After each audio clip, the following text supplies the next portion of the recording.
En Tertulia, dirige César Pérez Berrío. Para que usted esté agradablemente bien informado. En Tertulia. En Tertulia, dirige César Pérez Berrío. Para que usted esté agradablemente bien informado.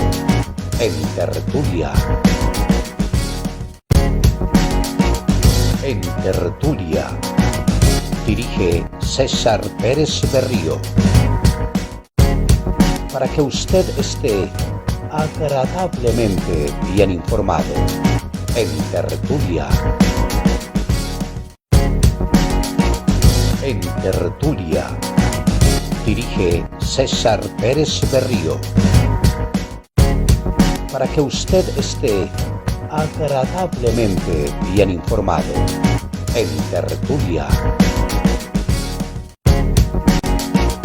En Tertulia, dirige César Pérez Berrío.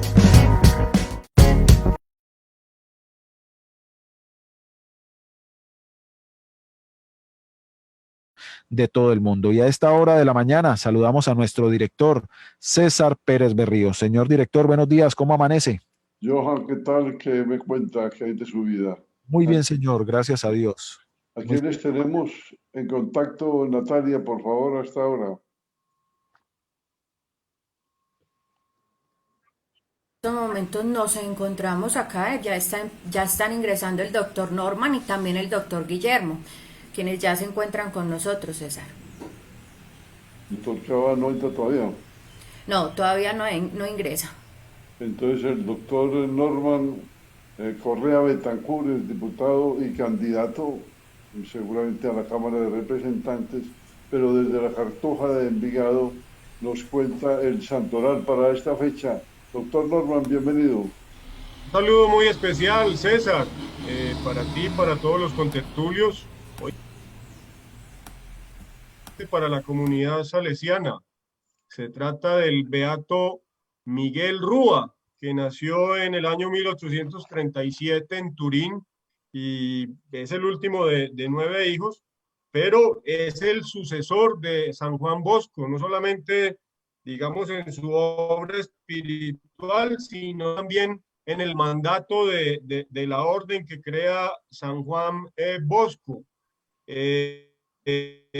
Básicamente era un hombre piadoso, sumamente piadoso, digamos que convive en la época con Santo Domingo Sabio y incluso en algún momento de los estudios, cuando San Juan Bosco hace una encuesta entre sus compañeros, quién era el más piadoso y quién era el más simpático, este beato, Miguel Rúa, es el que obtiene la votación mayor de ser el más piadoso y Santo Domingo Sabio el más simpático.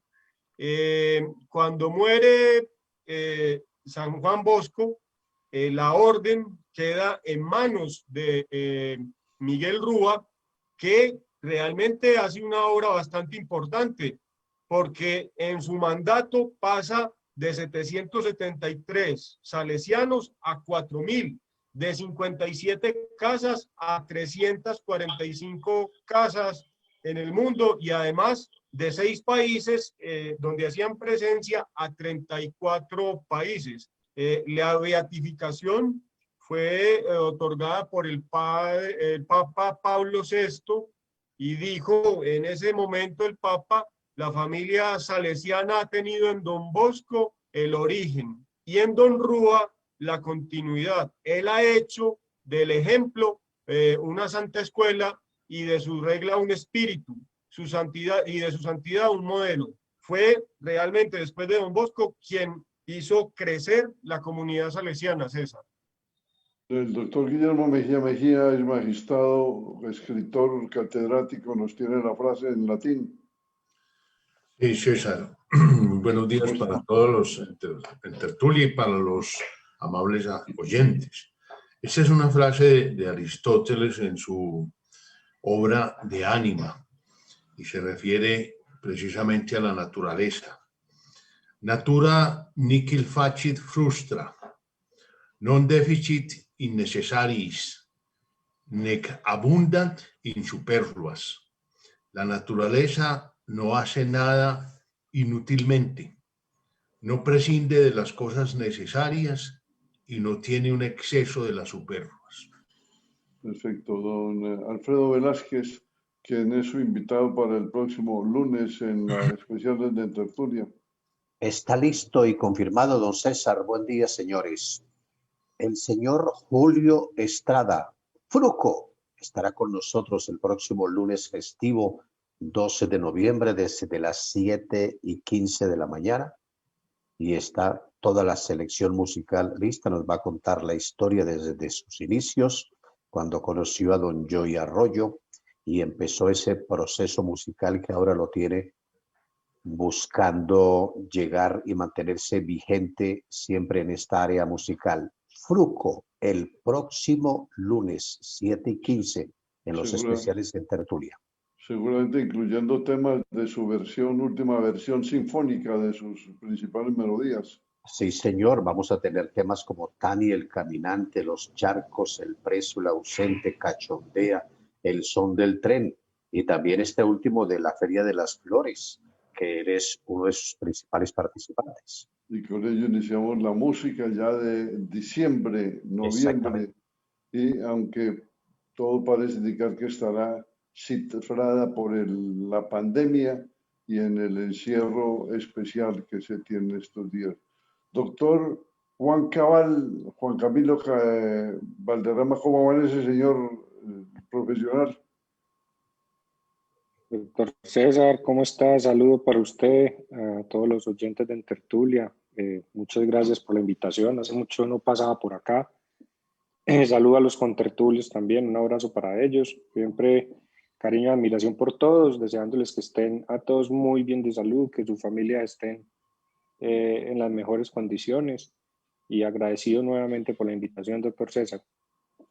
Lo invitamos porque vamos a comentar una furiosa encíclica del doctor Norman Correa Betancourt al ministro de Minas y Energía, Diego Mesa Puyo. Doctor Norman, le pedimos encarecidamente un resumen de su alegato con el señor ministro, si es tan amable. César, mi columna de opinión es una respuesta a otra columna de opinión del señor ministro llamada por el ministro Oposición Incomprensible, y la mía se llama Imposición Incomprensible. Es porque, digamos, hago una contrastación en que el ministro llama a que le hagamos calle de honor a la minería como portaestandarte de la recuperación económica post-pandemia. Yo le hago una anotación allí y le digo que los que privilegian hoy en el Código Minero del año 2001 se le dan prerrogativas al sector minero para asentarse en cualquier prácticamente territorio del país y proceder incluso con expropiación o con la necesidad de que los otros sectores le vendan tierras y que sea la supremacía minera la que en territorios que tienen otras actividades sea la que se imponga. Básicamente pongo al ministro en los pies de los cafeteros y le digo, si existiera un título cafetero, si existieran regalías cafeteras y si esto llegaran a tierras mineras a imponer por estudios de prospección que dan cuenta que esas tierras tienen capacidad de buena producción cafetera y los mineros tendrían que vender o entregar sus tierras para esta actividad, dado que hay una prerrogativa institucional que las pone a las multinacionales cafeteras por encima del resto de la actividad económica y por las regalías que genera, entonces los mineros deberían vender sus tierras a los cafeteros.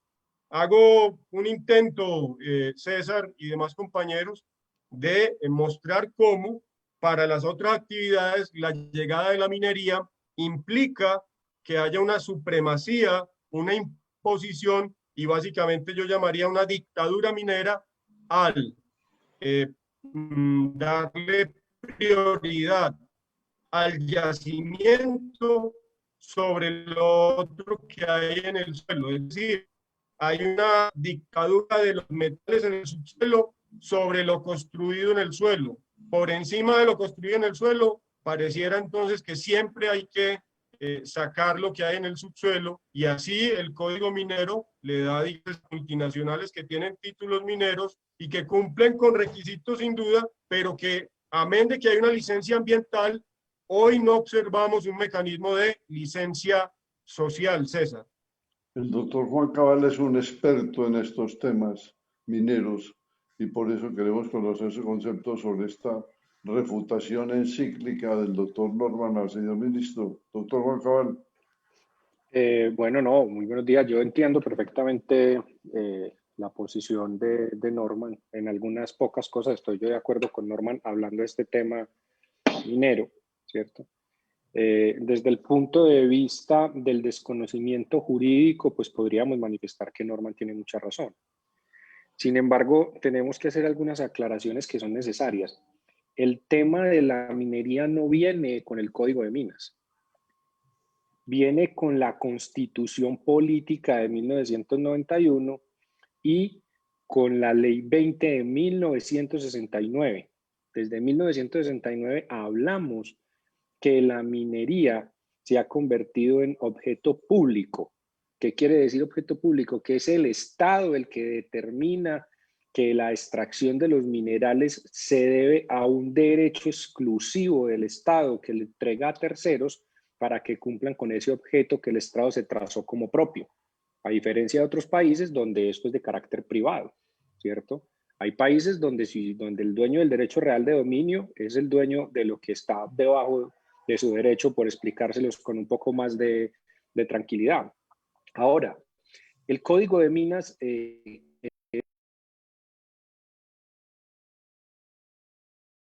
simplemente como una norma a desestructurar el país como tal en razón de la minería.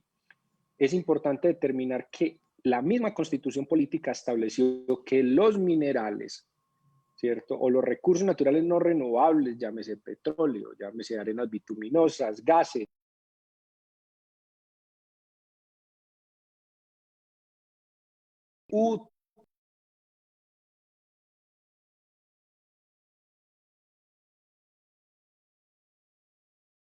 la misma Constitución Política establece dos limitantes a la propiedad privada, que es la función ecológica de la propiedad y la función social de la propiedad. Y la minería la entendió como una función social de la propiedad al ser las regalías elementos que permiten el constante funcionamiento del Estado. En ese orden de ideas, lo que hizo la Ley 685/2001 fue replicar lo que constitucionalmente se estableció en esa carta política y la llevó a una norma que repite lo que dice la Constitución, que es la actividad minera, por ser del Estado y por ser de utilidad pública, requiere entonces que el Estado o el titular minero a través del Estado tenga dos requisitos fundamentales. Número uno, pueda expropiar. Número dos, pueda plantear servidumbres. Pero esa expropiación es muy clara. Y lo mismo la servidumbre, señala que debe ser para efectos de carácter técnico, científico, demostrable, no simplemente expropiar por expropiar. ¿Cierto? Entonces, ahí podemos entender cuál es la génesis de por qué la minería tiene esas prerrogativas tan especiales, ¿cierto? Ahora, mal haría el ministro de Minas y Energía, que es el ministro que tiene que defender la minería, no proponerle al país que las condiciones de extracción nos generan grandes recursos económicos, para lo cual es necesario generarse y abrirle las puertas en muchos municipios a la exploración, ¿cierto? Y finalmente, doctor César, mire, yo creo que no nos tenemos que tomar el tema en contra del ministro. Esa es su tarea, para eso fue elegido ministro, para defender un sector, ¿cierto? Lo mismo que el ministro que se encarga del tema del agro deberá defender el agro. Lo que considero es que tenemos que ser muy claros y muy precisos en cuáles son los limitantes que la Constitución política estableció sobre los bienes que reconoce el Estado, tales como los minerales, y cuáles son las prerrogativas que dio la Constitución política, no la normatividad minera. Doctor Guillermo Mejía, ¿quiere brindarnos su reporte? Claro que sí, César. Mira, en la Constitución del 91, siempre, de esa Constitución siempre se ha dicho que se pasó del modelo de representación al modelo de participación.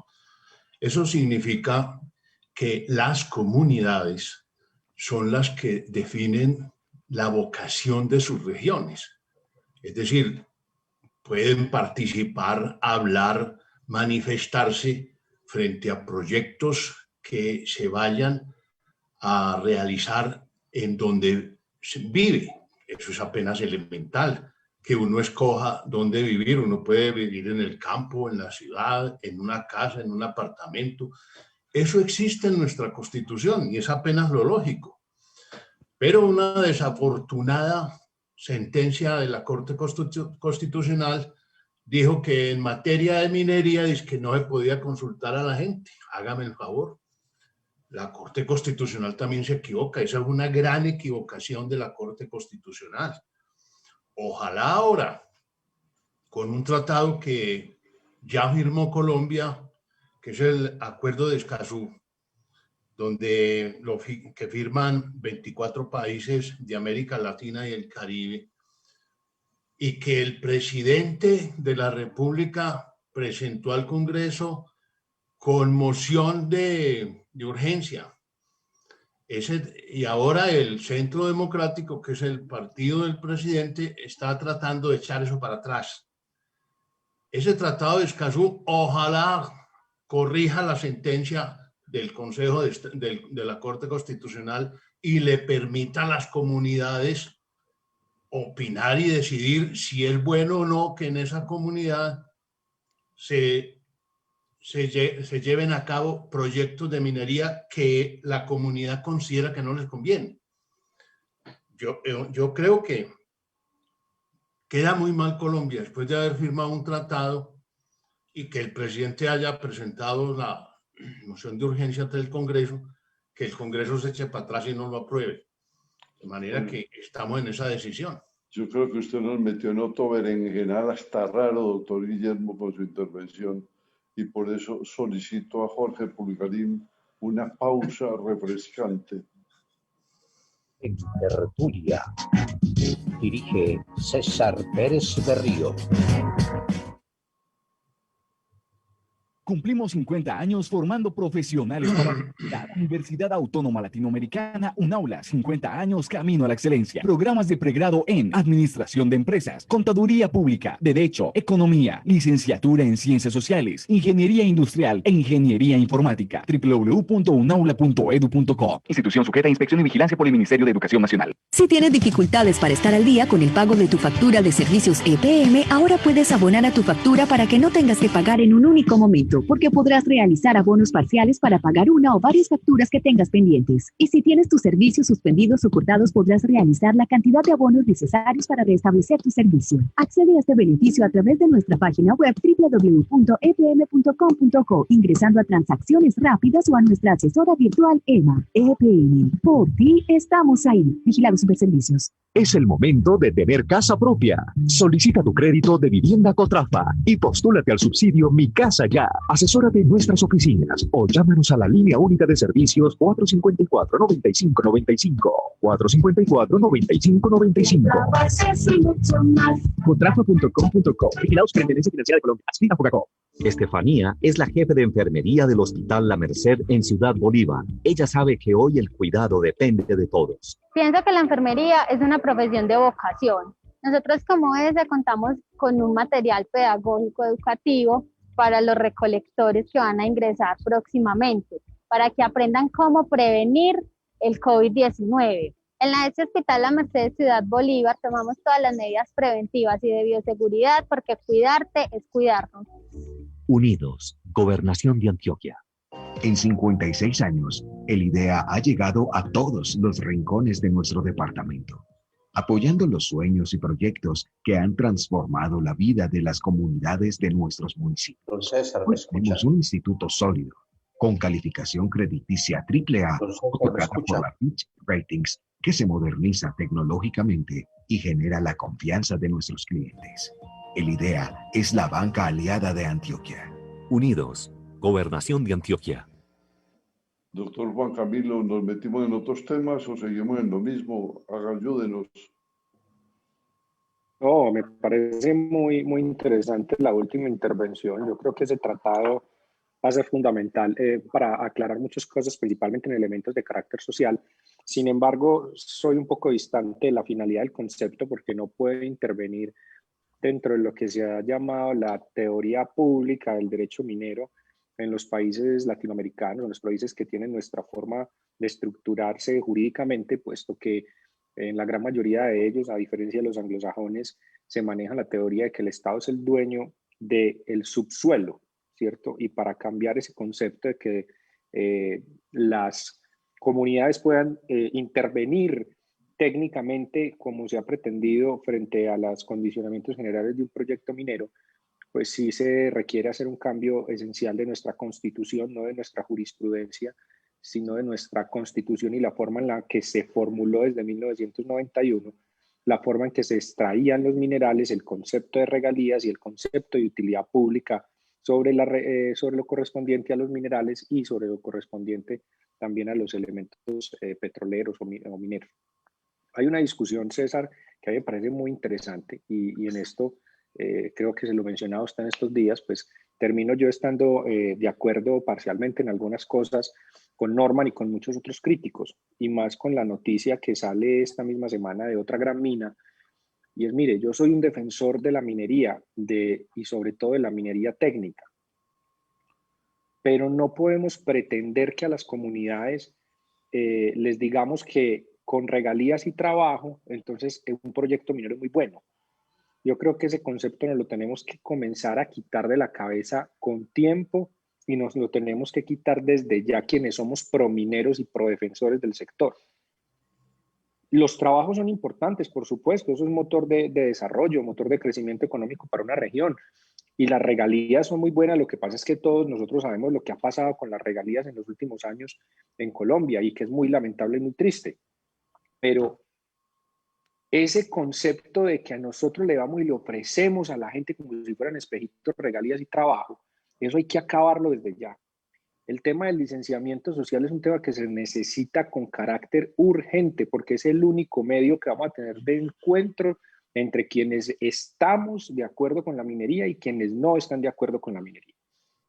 Mientras nosotros sigamos pensando como promineros, como prodefensores de este bonito y hermoso sector, como defensores de un sector que es netamente ingenieril y técnico, que con regalías y trabajo vamos a convencer a la gente de los municipios a que se permitan hacer actividades mineras, estamos bastante equivocados.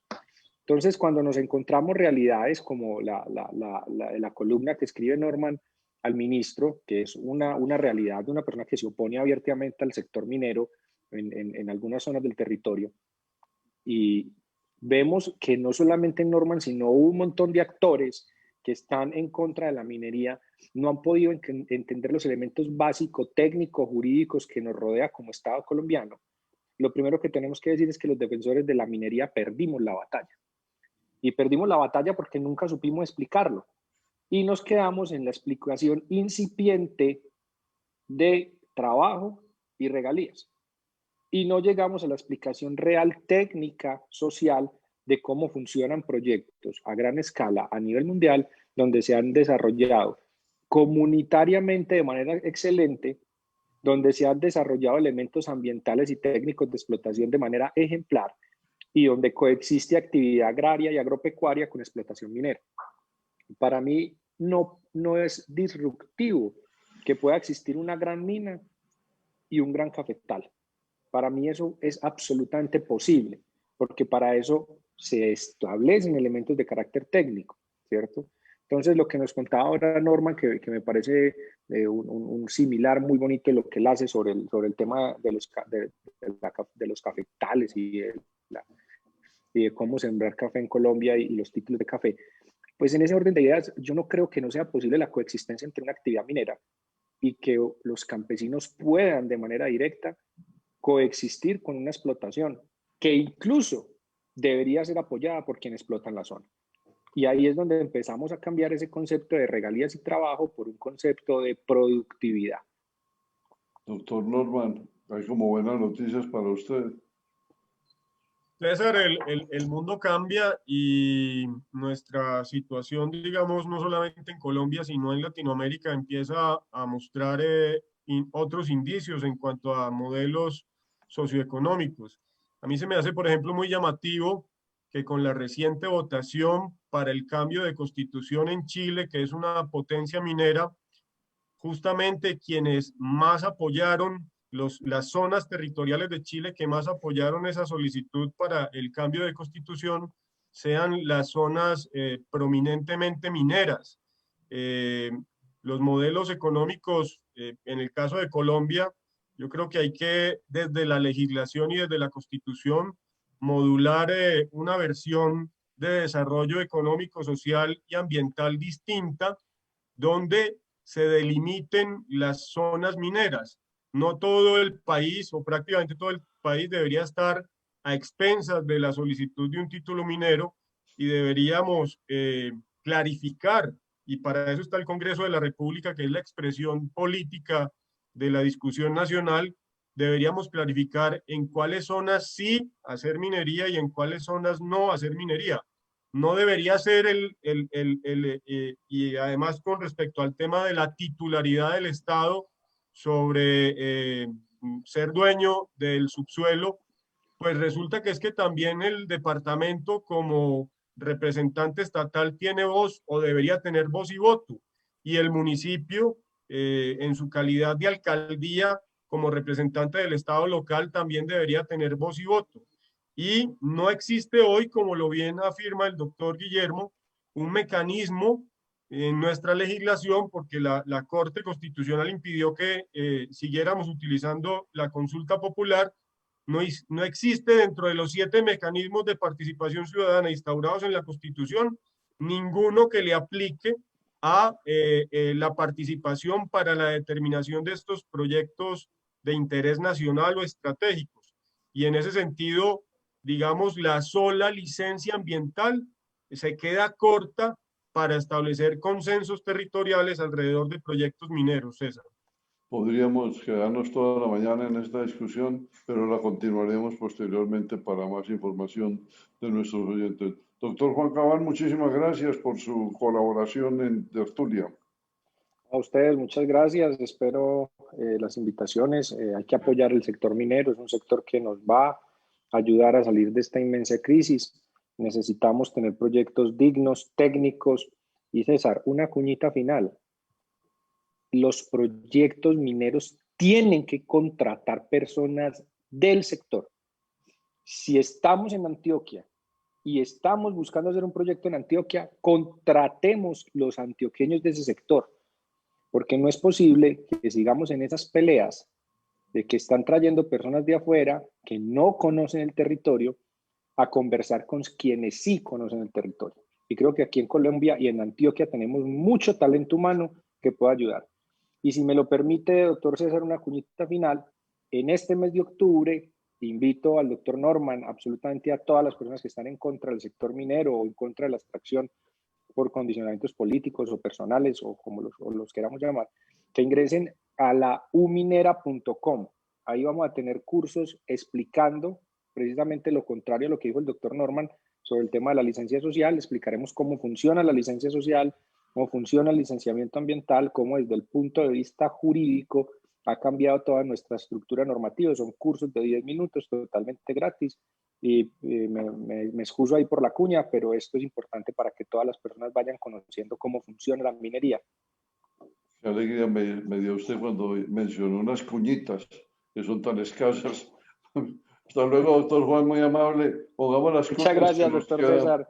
Por favor, las cuñitas, Jorge Pulgarito. Gracias, doctor. La alcaldía de Envigado, a través de la Secretaría de Movilidad, puso en marcha una estrategia de transporte amigable con el planeta. Gracias a una alianza con Auteco Mobility, recibimos en comodato 5 vehículos 100% eléctricos para el uso de la administración municipal. Con esta iniciativa sumamos esfuerzos al mejoramiento del medio ambiente, a la disminución de la contaminación acústica y al ahorro en gasto de funcionamiento con el uso de vehículos eléctricos.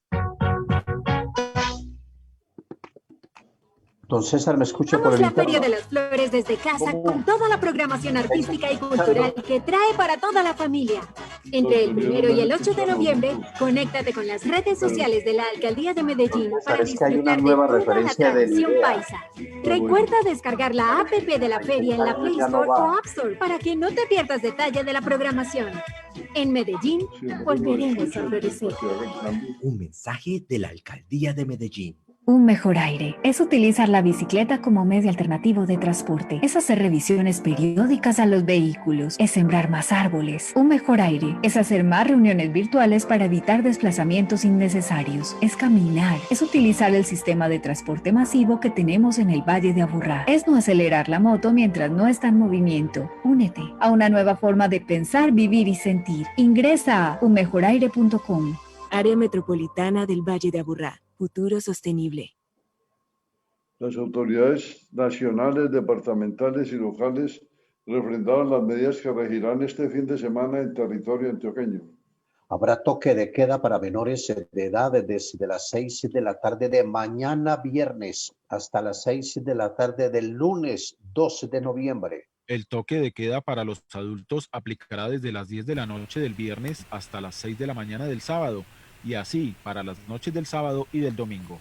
Adicional a ello, se implementará la ley seca desde este viernes de las 6 de la tarde hasta las 12 de la noche del lunes en todo el departamento.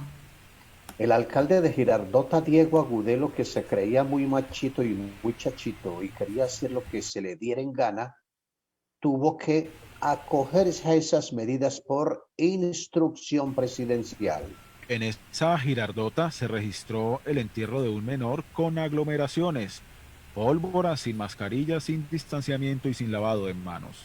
Así las cosas, habrá uniformidad en los 125 municipios del departamento este fin de semana, con respecto a todas las medidas restrictivas. Anoche, el presidente Iván Duque tomó la decisión de extender hasta el 30 de noviembre el aislamiento selectivo con distanciamiento individual responsable. Doctor Guillermo, comentarios sobre este tema, por favor. Yo no sé si frente al problema de las unidades de cuidados intensivos, la medida sea bastante light, bastante suavecita, porque es que desde ayer estamos comentando que, y he escuchado en los medios, inclusive a varios directores de hospitales, que es que poner a funcionar una cama UCI no es coger la cama y el aparato y conectarlo, no. El insumo principal de una unidad de cuidados intensivos es el factor humano, es decir, los médicos y personal especializado en cuidados intensivos. Ayer escuchaba yo al doctor Aguirre, que es el director del Hospital Pablo Tobón Uribe, que es una excelente unidad pues, de salud en Colombia, hablar de que es que no hay personal. Es decir, y ayer yo comentaba en este mismo programa que renunciaron 3 intensivistas en la clínica León 13, la anterior clínica León 13, hoy la UCI universitaria, porque no les pagan. Entonces, el problema sí es muy complicado. Es mucho más fácil pagarle a la gente y motivar a la gente, a los que están en la primera línea de la batalla contra la enfermedad, que construir aparatos que no van a funcionar porque no hay quien los opere. De manera que a mí me parece, yo diría que ojalá eso hubiera sido un poquito más drástico, porque la indisciplina social es bastante grande en este momento. César, este es un piloto de lo que vamos a ver seguramente en la noche de las velitas, el 7 y 8 de diciembre, de lo que nos va a tocar vivir en la noche buena del 24 de diciembre y de lo que nos va a tocar en el cambio de año o la llegada del año nuevo. Muy seguramente vamos a tener medidas muy similares o ampliadas respecto a lo que estamos viendo hoy con respecto a la noche del Halloween. Me parece que hay que medir en Antioquia de manera particular los resultados, es decir, qué se obtiene con estas medidas y que, insisto, sirven de testeo para lo que va a pasar en diciembre en esas fechas especiales que acabo de comentar. Esto, según cómo vamos, hasta en Semana Santa.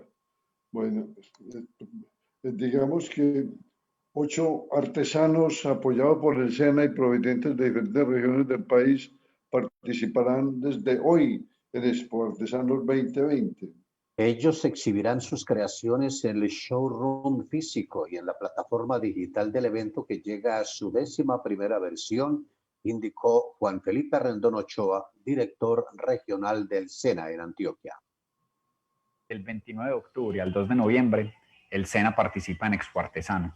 Lo hará con aprendices, egresados y emprendedores artesanos de diferentes departamentos. Atlántico, Huila, La Guajira y Antioquia serán nuestros representantes en la feria. Esta es la primera vez que el SENA participa en Expo Artesano, una feria que impulsa la economía colombiana y que este año tendrá un formato híbrido, contando con una exposición física de los diseños en Plaza Mayor y una plataforma digital por medio de un e-commerce. Gestiona las compras, ventas y envíos a todo el país de un catálogo de más de 3.000 referencias de productos que comercializan los artesanos participantes. Joven Pulgarín, ¿tenemos algo de lo anunciado por el doctor Cabal? No, señor. Estamos organizando, César. Hay las cuñitas que anunció el doctor Cabal. Muy grave esa parte. Ahora hablaba el doctor Norman del plebiscito en Chile.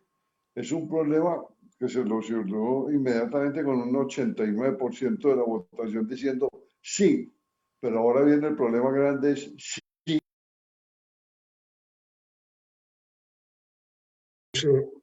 Lo que se acaba de aprobar en Chile prácticamente lo vivimos ya en Colombia, es, dijéramos, un modelo que Chile, yo no digo que lo copió, pero por lo menos aquí ya lo vivimos. Y es que por medio de un referendo constitucional se le preguntó a la población si quería continuar con la anterior constitución o hacer una nueva. La anterior constitución fue redactada en la dictadura de Pinochet y por eso pues, la gente pensaba que esa constitución no era legítima porque provenía de un golpe de Estado.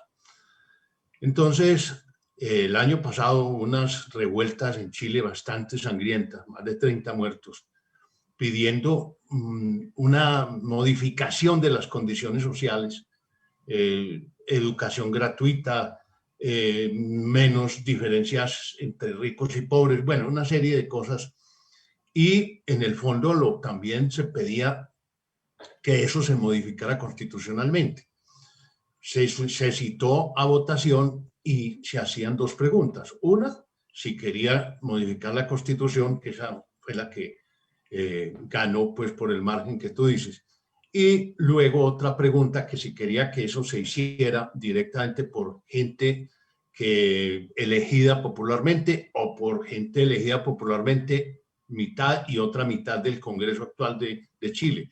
Pues ganó la que decía que tendría que ser por gente elegida popularmente, 155 personas, pero lo curioso es que ahí en esa decisión también estaba implícita que si ganaba esa pregunta, la mitad eran hombres y la mitad mujeres, algo inédito también en el mundo. Van a citar nuevamente elecciones para elegir a esas 155 personas que tendrán toda la disponibilidad y posibilidad de modificar el régimen constitucional chileno.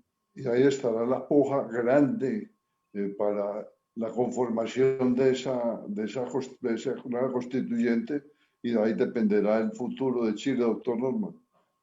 Sí, César, sin duda. Yo tuve la oportunidad de vivir un año en Chile y estamos en medio de un gobierno de la derecha, el de Sebastián Piñera, que abre esta puerta para la reforma constitucional, como lo indica el doctor Guillermo, mitad hombres, mitad mujeres, y lo que viene en camino, pues alguien dirá que puede ser un tiro al aire, pero lo que se ha manifestado en Chile es el malestar de la clase media, César, y la fractura o digamos, el no éxito de algunos modelos del neoliberalismo, como en el caso, por ejemplo, del modelo de pensiones, donde nosotros copiamos el mismo modelo y hoy tenemos chilenos pensionándose con el 30, el 35% de lo que ganaban en el momento en el que estaban trabajando. Entonces, o sea, y es repartir, barajar y volver a repartir. Debemos de estar muy atentos a lo que pasa en Chile, que es sin duda siempre un laboratorio social muy importante para la política y la economía en América Latina, César. Doctor Guillermo, ¿desea agregar algo? Pues César, eso de que ganó la izquierda, eso no es cierto, ¿no? Como dice Cepeda. Como dice Cepeda, no, es una necesidad de Chile, de derecha y de izquierda y de centro. Uno no puede pensar que sea que ganó la izquierda cuando el presidente Piñera, que es de derecha, que viene, inclusive participó en el régimen de Pinochet, venga a dijo públicamente para todo el mundo que había sido una jornada ejemplar y que felicitaba a los chilenos y que era una situación pues que se veía venir. O sea, eso no es ni de izquierda, ni de derecha, ni de centro. Es una necesidad que tenía Chile de cambiar su constitución.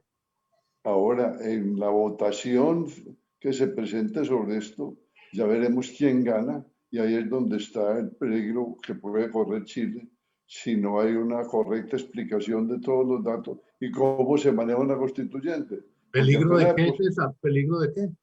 De que cuando se establece una constituyente, depende de cómo se elige.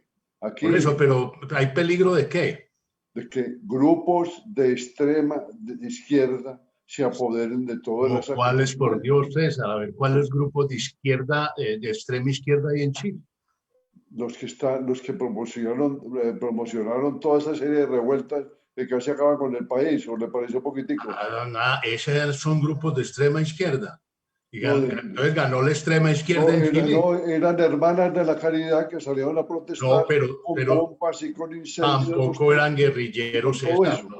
Sí, eso no se puede ser extremista, ¿no? Hermanas de la caridad y seminaristas. Aquí todo lo que implique un cambio puede ser de extrema izquierda. No, pero es que un cambio con bombas incendiarias y con incendio de iglesia y con incendio de todo es extremo. Nos vamos que llegó la extrema cortina de Jorge Pulgarín. Vámonos entonces, Jorge, ponga la extrema cortina. Gracias.